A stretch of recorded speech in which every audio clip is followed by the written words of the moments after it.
Ah, salut les gars, c'est enfin mon tour, ma boîte à moi. Comme vous pouvez le constater, la personne qui m'a expédié ça l'a suremballé, donc cartonné, plastifié, scotché. Dommage quand même pour toute cette bande armée, je dois dire. C'est une machine que j'ai achetée sur le bon coin, vendeur super sympathique. Il a répondu rapidement.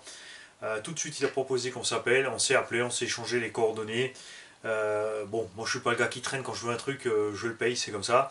On est sur tarif. Au départ, il voulait pas l'envoyer, donc mais il s'est décidé de le faire quand même. Enfin, c'est pas moi qui l'a dit qu'il voulait pas. Au départ, sur l'annonce, il voulait pas l'envoyer. Quand je lui ai demandé s'il pouvait l'envoyer, bien sûr, à ma charge, à mes frais, évidemment, puisque c'est quand même un colis assez conséquent. On a quand même 15-20 kilos. On a vite fait une estimation, il m'a donné un petit prix arrondi, moi j'ai arrondi au-dessus, et comme d'habitude, puisque quand ça se passe bien avec un vendeur, en fait, ça me dérange pas du tout d'arrondir au-dessus, parce que j'ai dit si déjà il fait tout le boulot pour aller à la poste, et bien qu'il se tape un bon apéro, parce qu'il aura bien transpiré vu les températures. Et c'est là qu'il m'a dit non, chez nous il pleut. Il a donc rapidement expédié le collier, parce que j'ai payé rapidement, et il s'est assuré que le colis soit bien arrivé. Il a tout de suite demandé quand c'est arrivé si j'étais content, mais je lui ai dit qu'il fallait patienter. Parce que j'ai reçu ce colis il y a 2 jours. Et oui, ça fait 2 jours qu'il est dans ma cave, que j'attends impatiemment de pouvoir l'ouvrir avec vous. Parce que je voulais d'abord faire toute la série précédente. Là-dedans, il y a une FG 4 roues motrices. FG en tout terrain, j'adore. Par exemple, le Baja 4x4, il a une ligne superbe. Ce qui est nul à chier, c'est que sur le Baja, ils ont toujours les vieux amortos pourris. Et c'est dommage. Et les bras de suspension à voie étroite et les vieux cardans. Enfin, c'est vraiment la machine de 1950 qui a pas évolué. Je trouve qu'ils auraient mieux fait de faire une petite mise à jour de ce Baja. Ensuite, ils ont fait le Léopard, qui est une évolution quand même sympathique du Baja. Par contre, la carreau du Léopard, ça ressemble à rien. Alors, sans déconner, on dirait le dessus d'une chaussure décapitée. C'est moche. Et ils ont enfin fait autre chose qui ressemblait à nouveau à un vrai buggy. C'est le Fun Cross. Et ceci est un FG Fun Cross. Alors vous allez me dire, oh, t'as déjà dégoté un brushless en occasion? Non. Déjà en brushless en neuf, ils sont pas évidents à trouver. 4x4. De toute façon, je veux pas le moteur qui est sur les nouvelles versions. Il y a trop de kV. Et vous savez que moi, les grosses échelles, j'aime bien 8 ou 12S avec des petits kV. Alors, quelques heures plus tard,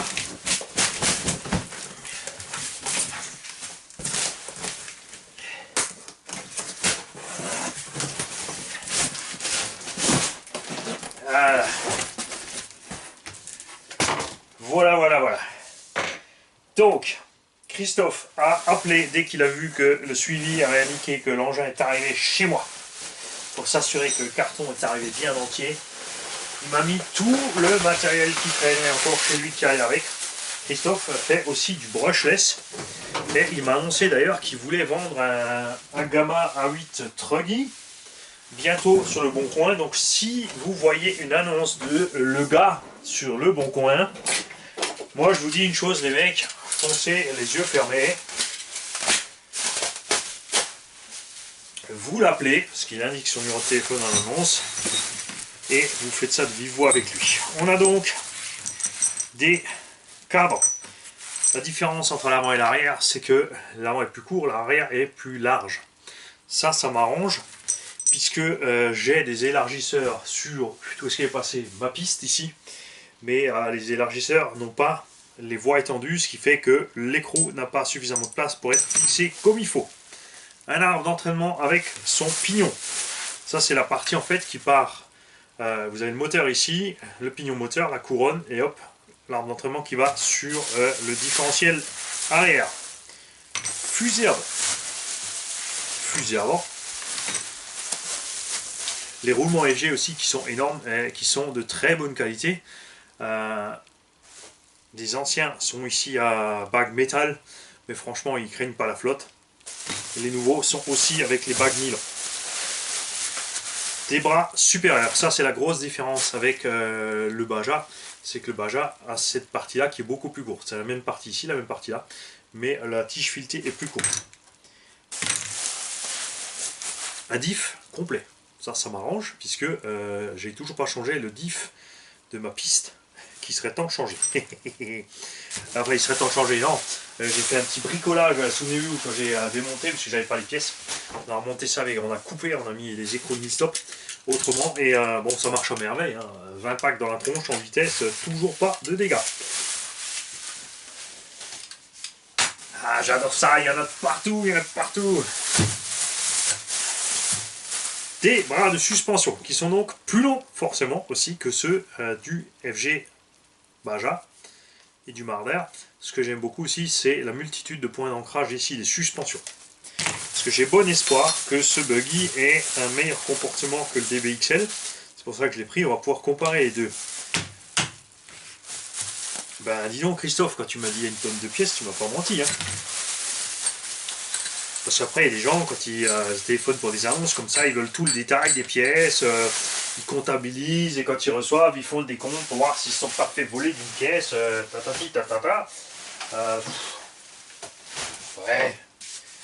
Quand on vous dit, on vous donne toutes les pièces qui traînent, ben, c'est toutes les pièces qui traînent. Surtout quand le vendeur est aussi sympa que Christophe. On a un arceau supplémentaire, en plus celui-ci est neuf.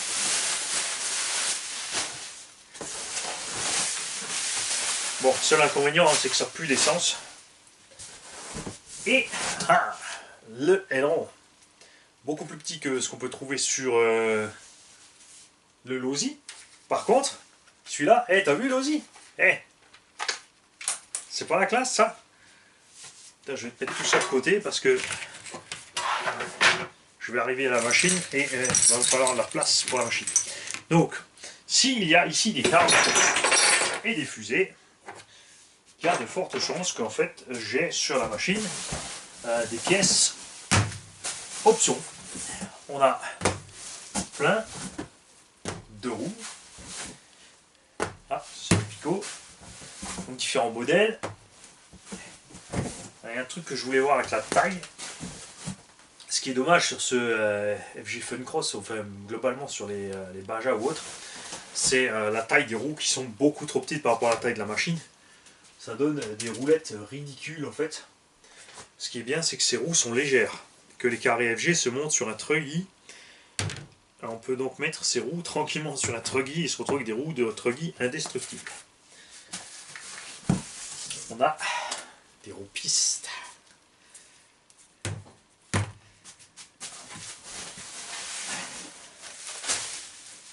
Oh la vache, tout ce que tu m'as mis, Christophe.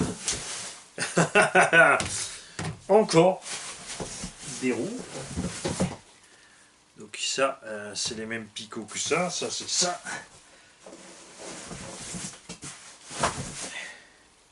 Hop, hop.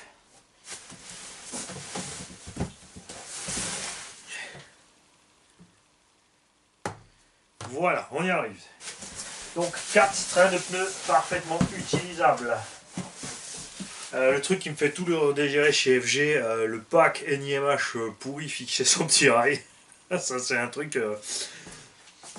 FG, on est au 21e siècle, si tu veux bien, s'il te plaît, nous faire un pack lithium fer à la place de tes NIMH qui datent de la dernière guerre.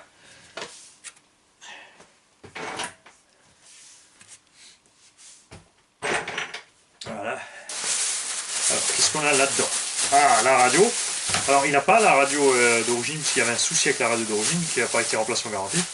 Une bonne petite Kyosho synchro avec ses potards à expo fin direction, ce qui n'est pas plus mal. J'aime pas la radio qui nous livre d'origine avec chez FG. Encore une petite pièce de tendeur de diff. Et on arrive à la bestiole. Voilà. Alors il y aura évidemment du nettoyage à faire, hein. Petite révision, ça va pas tourner pendant un moment, mais ça tournait avant d'être rangé, il n'y a donc pas de raison que ça tourne plus après. Et je dois dire que je suis bien tenté quelque part de faire péter ce petit moteur et de faire un petit coup, ce serait peut-être une occasion sympa de rouler avec le thermique et les brushless à côté. Je peux vous dire que cet après-midi j'ai roulé avec Elvis qui n'a pas l'habitude des thermiques, qui a vu rouler des thermiques, et vous savez ce qu'il m'a dit, Elvis? Il m'a dit mais oh la vache, ça avance pas les thermiques. C'est un enfant, la vérité sort de la bouche des enfants.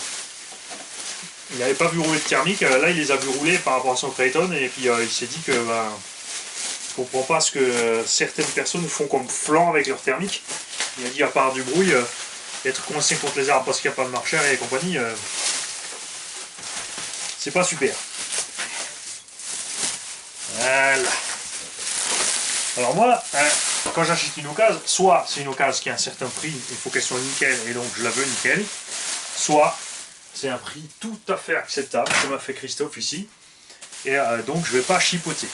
C'est un engin qui a servi, on sait que, enfin quand on connaît FG, on sait que tout ce qui est métal dessus, c'est-à-dire les carlons et compagnie, ça rouille très vite en fait. La surface des pièces prend très vite la rouille. Surtout que le carburant est agressif, donc il suffit de mettre un peu d'essence à côté, un coup, et d'en balancer partout. On peut se retrouver avec une machine dégueu. Ça fait sécher les plastiques aussi. Voilà ce petit FG Fun Cross. Normalement, donc le 4.2 a la carreau orange, le 4.4 a la carreau verte. Lui, quand il a changé, il préférait la orange, il a donc pris la orange. La carreau est donc récente.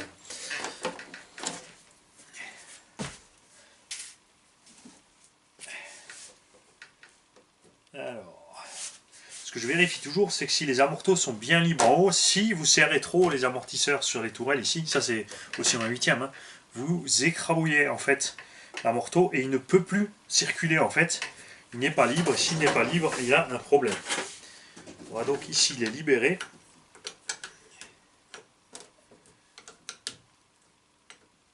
Voilà. Il y a sur ces amortos FG nouvelle génération, enfin, je ne sais pas pourquoi ils ne les mettent pas sur les Baja, ça n'a pas de sens. Il y a ici une petite vis qui permet de sortir l'air et ça c'est super. On a des possibilités de ressort à double étage, etc. On va tenir ça sur un support. Voilà. Ce qui est génial aussi sur la FG Baja, c'est 10-12 kg. C'est donc plus léger que le DBXL. C'est un poil plus court au niveau anthrax. On va vérifier ça quand même. Eh, même pas. Tiens, allez, bon, c'est la même taille. Et moi je perds mes circlips. Donc on a un point inférieur du fait que la machine est globalement plus simple de fabrication. La suspension m'a l'air très bien réglée. Impeccable. Ce qui manque, je trouve, à l'arrière, ici, c'est un pare-choc, mais c'est la cage et l'aileron en fait qui font ce renfort. La plus grosse critique que j'ai à faire à FG, c'est toujours ces tourelles de suspension en plastique. Regardez comme la tourelle elle travaille. Comment voulez-vous que l'amortisseur puisse faire son boulot avec une tourelle, rien comme ça, qui se plie dans tous les sens. L'avantage, par contre, c'est évidemment en cas de gamelle, c'est que la tourelle va se plier, elle ne va pas casser. Mais elle est vraiment extrêmement souple, et ça, c'est du boulot en moins pour les suspects. En dessous, eh ben, c'est pas trop mal, en fait. Vous allez voir, je vais m'approcher. Je vais enlever la carreau d'abord, je vais voir où c'en est niveau réservoir, parce que j'entends qu'il y a de l'essence. Mais je ne vais pas retourner tout ça et me retrouver avec du carburant dans l'atelier. Carreau donc parfaitement propre et neuve. Cerveau de gaz frein d'origine FG. Le cerveau Rhino Digi4 multiplex qui est bien balèze. On a déjà une partie de la direction en alu, comparé donc à la FG Mini que j'ai là-bas. On a aussi sur la FG Mini la direction qui est uniquement fixée là. Et ici, on a la nouvelle version avec le bas du système qui est fixé au châssis. En fait, ce qui évite les flexions et les torsions, comme ça tout terrain il y a plus d'efforts, c'est donc nécessaire. La vieille boîte radio FG qui est immense, bon, qui est toujours aussi archaïque, mais ça fonctionne, ça fonctionne. les diffs donc qui sont libres, ça c'est clair. Barre stab avant, barre stab arrière. Couronne plastique, moi j'aime beaucoup parce que ça réduit le bruit. Bon, sur un thermique, tant pis pour le bruit, hein, c'est clair. C'est pas grave s'il y a de la ferraille, ça s'entendra pas plus que ça. La courroie qui est parfaitement bien protégée et l'engin qui n'est vraiment pas dégueu, en fait. On a de la rouille, comme dit, superficielle sur les cardans, donc là, il suffit de les sortir, de les passer au tampongex et les huiler un petit coup, c'est parti. L'engin n'est pas spécialement dégueu, il n'y a pas de merde coincée partout, même dans les noix de cardan, etc. Hop, je t'approche. Voilà. Tu vois, c'est globalement pas mal du tout. Il y a un peu de terre, hein, forcément, c'est un tout-terrain, c'est normal.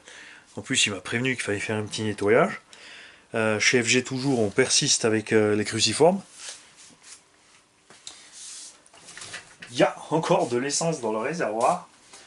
Bon, je ne vais pas le faire maintenant et surtout pas à l'intérieur. Là, ça me démange, hein, je vais vous dire, les mecs. Là, ça démange. On a ici la petite pompe d'amorçage. Là, tu pompes. Tu amènes de l'essence. Là, tu vois, ça se remplit. Je sais pas si tu vois bien. Là, le petit dôme se remplit d'essence. On a ici le petit bouton qui sert à éteindre. Donc ça, il faut toujours s'assurer que les cosses ne soient pas oxydées ou autres. La tirette qui est prévue, en fait, quand la carre est montée, tu peux démarrer par là derrière, c'est super bien foutu. Le filtre à air qui est bien huileux, il y a un bar autour, super efficace contre la petite poussière. Et voilà. Après, là-dessus, on a une vis de ralenti. C'est très simple, c'est un cône. Donc plus tu serres la vis, plus ici tu vas tirer le clapet d'accélérateur et ça va t'augmenter le ralenti, tout simplement en jouant sur l'accélérateur.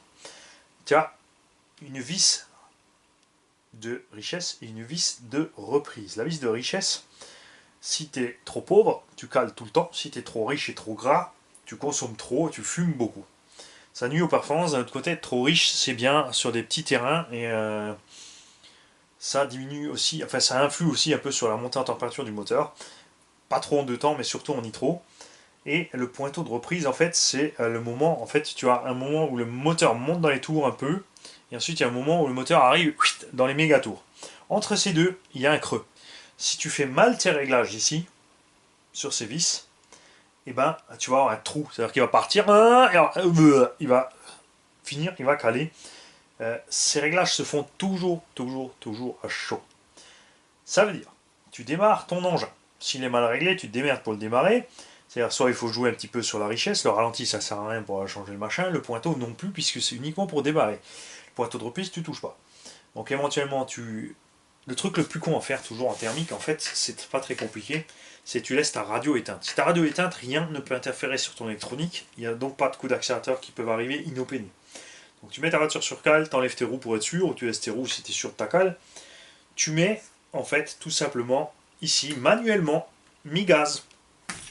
Tu amorces la pompe, tu tires 2-3 fois doucement sur la tirette, tu sens le point de compression, tu attires de l'essence, tu tires un coup ou deux, et normalement ça part au quart de tour, ces petits machins, c'est comme des débroussailleuses. Là tu le laisses tranquille avec son petit demi, jusqu'à ce qu'il commence à monter dans les tours tout seul, là tu rediminue tranquillement au ralenti. Si cale à ce moment-là, c'est que ton ralenti est pas bon, une fois qu'il est chaud bien sûr, c'est déjà une chose. Tu as juste à réussir à chercher chaud, parce qu'à froid ça sera totalement différent. Et pareil, ensuite pour la reprise, tu fais tes essais, tu mets tes petits coups de gaz et tu regardes si tu as ton petit trou à l'accélérateur. Tu joues là-dessus. Tu joues là-dessus au quart de tour. Il y a aussi, mais ça c'est dans les notices en général, chaque petit moteur a son réglage de base pour démarrer. C'est-à-dire que on te dit tu fermes les deux vis et tu les ouvres. Celle-là un tour et demi, celle-là 2 tours et demi. C'est un réglage de base dans lequel des cas, la plupart du temps, n'importe quel petit moteur comme ça de temps thermique démarre. Ça, c'est un Chuyong 26, c'est plus un Zenoa 26. Ça, c'est dommage. Et ça, c'est, je dirais, l'empreinte T2M chez FG. Parce qu'avant, eh ben, on avait des Zenoa. Voilà. Ce petit 26cc, enfin le Zenoa, celui-là, je sais pas, j'avais le Zenoa dans le Baja. Ramener la machine à peu près à 55 km/h. Ça, c'est autre chose que les gens oublient quand ils râlent pour la vitesse des gros engins électriques. C'est que les gros thermiques sortis du carton, ben, ils ne marchent pas non plus. Accélération digne d'un 6S. Genre un X-Max 6S accélère plus fort que ça déjà. et les vitesses de pointe, on est au niveau d'un X-Max 6S. C'est pour ça que le X-Max 6S, en fait, en grosse échelle, il n'est pas si naze que ça. Le vitesse, c'est clair, il passe au-dessus. Après, il y a des préparations à faire. On peut passer cette culasse en 29, on peut passer en 30, en 32. On peut mettre un Xeno G32 carrément, qui est un moteur génial. Par contre, et là aussi, on a les thermistes qui te racontent, moi je roule 40 minutes. Tu roules 40 minutes avec ton moteur et ton rapport d'origine. Si tu montes, tu bidouilles, tu changes l'échappement ici et ça, ton plein, et ben, il diminue. Un moteur préparé, à la fin, tu as du mal à faire tes 20-25 minutes. C'est la même autonomie qu'on arrive à atteindre en X-Max 8S. Par exemple, c'est ce qu'on fait aussi avec le DBXL 12S, qui monte par contre à 80 des brouettes. Voilà. Donc, il faut tout rester équivalent. Si je bride ma machine électrique pour qu'elle ait les performances d'un gros thermique comme ça, on aura aussi une grande autonomie. Restez les pieds sur terre, les mecs. Après, c'est sûr, les mecs qui aiment le thermique, c'est sympa, parce qu'en thermique, tu peux faire des choses que tu ne peux pas faire en brushless, c'est-à-dire, on peut jouer sur l'embrayage, on peut jouer sur le carbu, on peut jouer sur l'admission, sur l'échappement. On peut modifier la culasse, les segments, les pistons, on peut faire du petit bidouillage et chacun trouve comme ça sa petite sauce et montre graduellement sa performance. Finalement, si tu fais le constat de ce que tu as dépensé pour monter tes performances avec ta consommation après, etc., par rapport au brushless, tu t'aperçois que le brushless n'était pas plus cher. C'est un fait.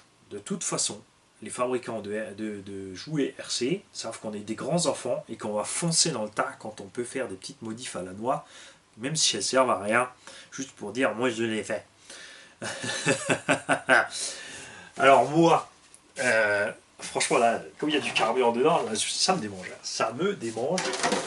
J'ai laissé un bidon de moteur 2 temps à mon voisin l'autre jour parce qu'il me restait quasiment 1 litre pour la mini moto de la gamine. Finalement, il s'en est pas servi non plus, donc je vais peut-être aller lui gratter un peu de cette huile de temps. On va lui faire un petit plein. Parce que là, bien sûr, l'essence est restée un petit moment sur place. Elle est un peu automatisée, on perd des performances. De l'autre côté, après, c'est pas très grave. C'est du moteur de débroussailleuse. Hein. C'est pas un truc super performant. C'est pas une Formule 1, faut pas rêver. Donc, hein, ça démange quand même de faire rouler ce petit machin. Là, je vais vite t'enlever les roues. Les écrous, pardon. Et on va vite se mettre les roues dessus. Pour te montrer ce que je veux dire au niveau des roues. Parce qu'il existe des roues plus grandes en fait. Hein. Les roues par exemple du Baja. Ça y est, je trouve pas la bonne douille.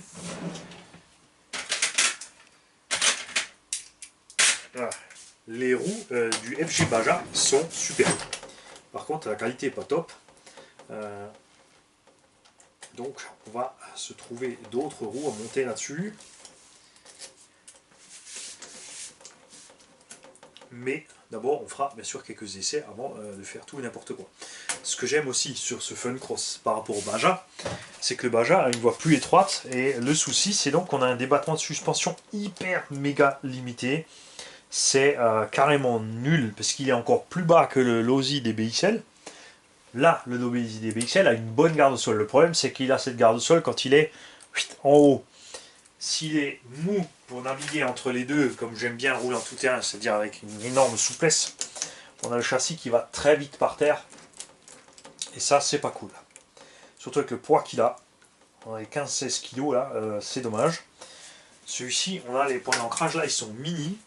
Et on a déjà de quoi faire le même débattement de suspension que ça. Les tiges d'avorto ici sont très longues. J'aime beaucoup, franchement, c'est super. On a vraiment le débattement, c'est pas encore X-Max, mais on est balèze. Et là, je vais faire autre chose. Et ouais, je profite, c'est mon jouet, je partage. C'est vrai que je vous fais chaque fois seulement l'unboxing, mais après je vous montre pas ce que je fais avec. Dans un premier temps, toujours Mani, il fait toujours pareil, il regarde le débattement maximum que la bestiole peut avoir. Alors là, pas se faire avoir, t'inquiète pas, je vais te le montrer quand je serai de l'autre côté.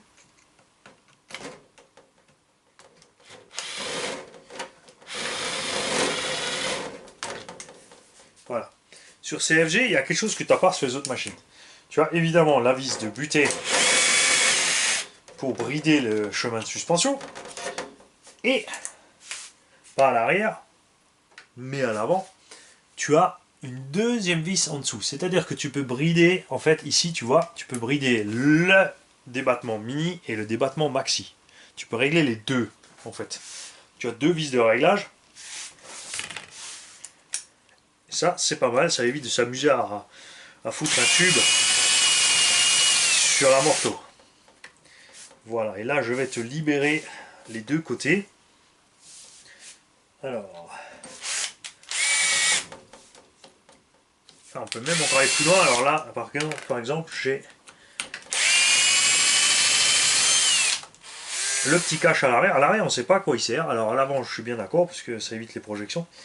Mais à l'arrière, comme la suspension est montée derrière le triangle, je vois pas trop l'intérêt. Très rigolo aussi, chez FG, on n'a pas de rotule en fait dans les biellettes intérieures. On est direct dans le plastique.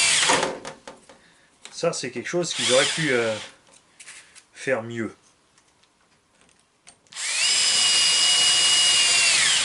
Voilà.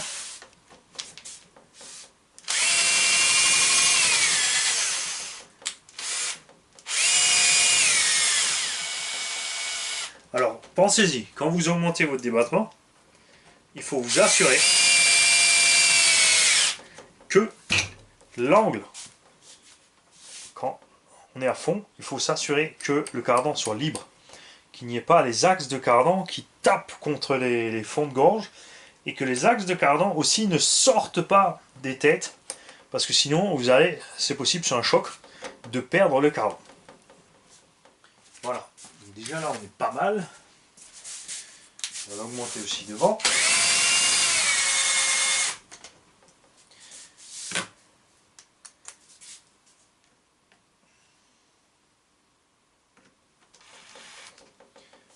Alors voilà, il y a autre chose. J'ai une Torx d'un côté.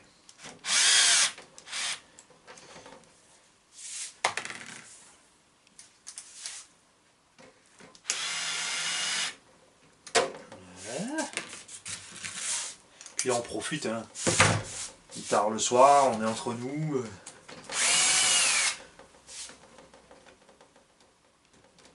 Alors, jusqu'où tu peux aller à l'avant?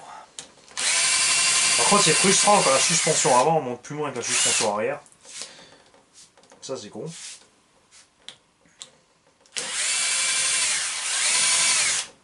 Parce qu'on se retrouve avec une machine qui a le nez en haut. Alors, jusqu'où tu peux aller? Pas trop loin à l'avant, non. Donc faites gaffe à l'avant, vous êtes souvent plus limité qu'à l'arrière à cause de la direction. Parce que le cardan, en plus d'avoir le chemin à faire, doit aussi se taper l'angle. Et là, on a autre chose d'intéressant. C'est que en augmentant le débattement de suspension, on a la biellette ici qui touche le châssis.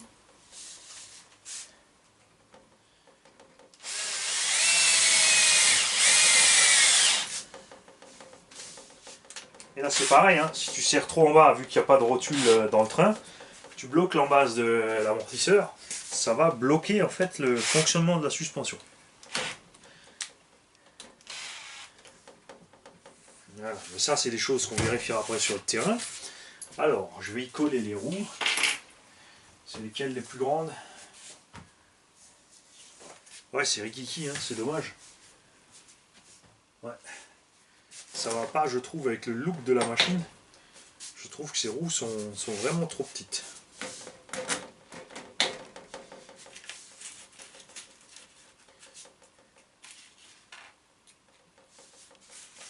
Et là, je sens que je vais être content parce que avec des grandes roues,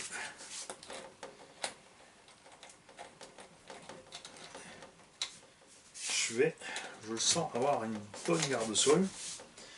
Alors, extrêmement bizarre aussi, l'avant est plus large que l'arrière. Optiquement, je trouve ça pas terrible. Alors après, je me suis planté aussi, j'ai monté. Alors, il faut se méfier, vous avez des roues avant et des roues arrière, c'est pas la même chose.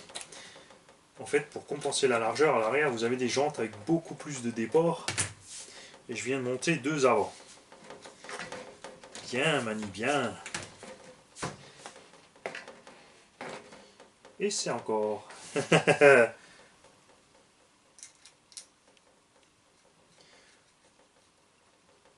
c'est super fondard, le pneu il s'appelle The Must. Ça va les mecs, ça n'aurait pas monté au caillou. Ouais.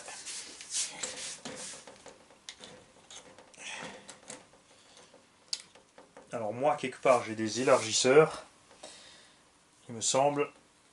Orman.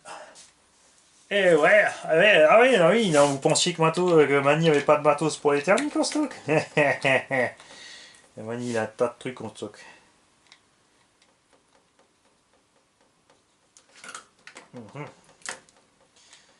Là on a le filetage qui a pris un petit coup.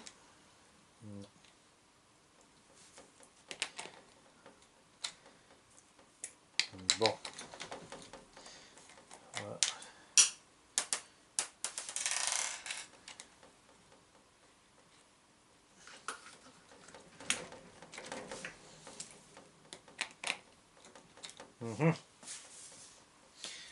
Alors, ça c'est assez étrange. En fait, on a l'écrou qui est à peine sur la jante. Ça nécessiterait en fait de monter les fusées plus larges pour pouvoir mettre comme il faut ces trous.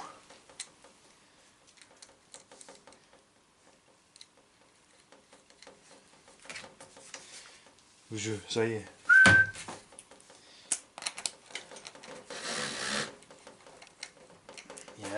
J'arrive, détends-toi. Attends, bouge pas.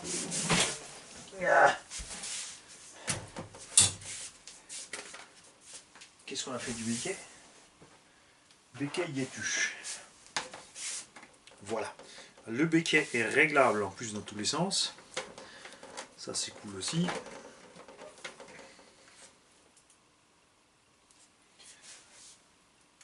Ah non, Christophe, ça va pas, je suis pas content, il me manque une vis pour l'aileron. Inadmissible. Bon, on va faire vite fait, hein, juste pour que vous ayez une idée du look. Hop. Bravo, Mani.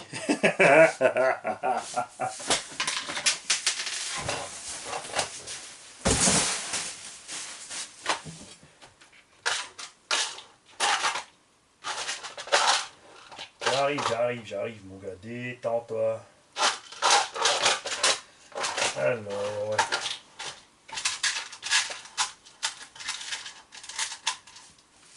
Tiens. Allez.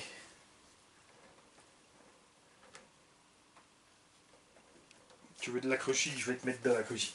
Alors oui, alors le truc qui est sympa, c'est enfin qui est bizarre sur CFG, c'est que on a des crucis, mais on a aussi des BTA. C'est ça qui m'emmerde, moi, c'est le mélange. Soit tu mets que du crucis, soit tu mets que du BTR, mais faire un mix, vraiment, c'est pas cool. Voilà ce que ça donne. Ce petit FG Fun Cross a franchement de la gueule. Avoir élargi la voie de ces petits centimètres ou deux, c'est vraiment une super idée. Évidemment, là, tout ce qui me manque pour faire un Baja, c'est l'arceau qui va de là à là et la carreau du Baja. Accessoirement, et à des roues de Baja plus grandes. Voilà. Alors, qu'est-ce que ça nous dit? Niveau suspension, alors là, on est beaucoup plus souple hein, que le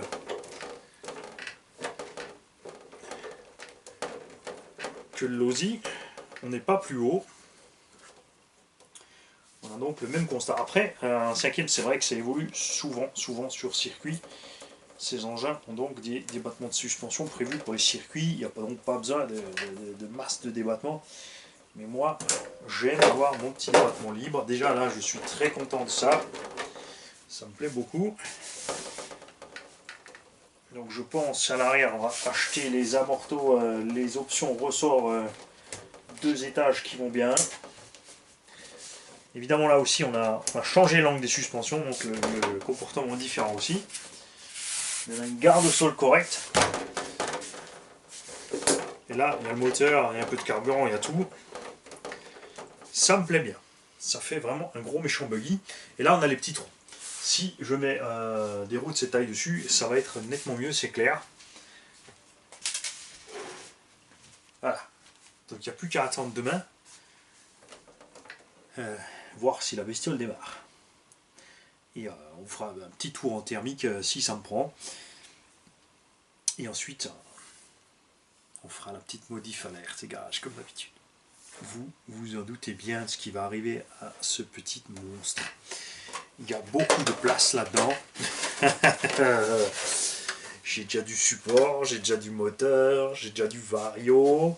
Seule chose que je ferai, c'est modifier éventuellement, donc enfin évidemment le réservoir va sortir. On modifiera ici, à ce niveau ici, entre, faire la place nécessaire pour accéder au lipo évidemment. Ce qui est bien, c'est que cette carreau, elle n'a que 4 clips, 5, donc ça s'enlève super bien. C'est pas mal du tout. Voilà. Ouais, j'aime beaucoup. J'aime beaucoup. Donc, comme d'hab, à pas bientôt sur la piste, parce que d'abord, derrière vous, il y a le rebelle qui attend.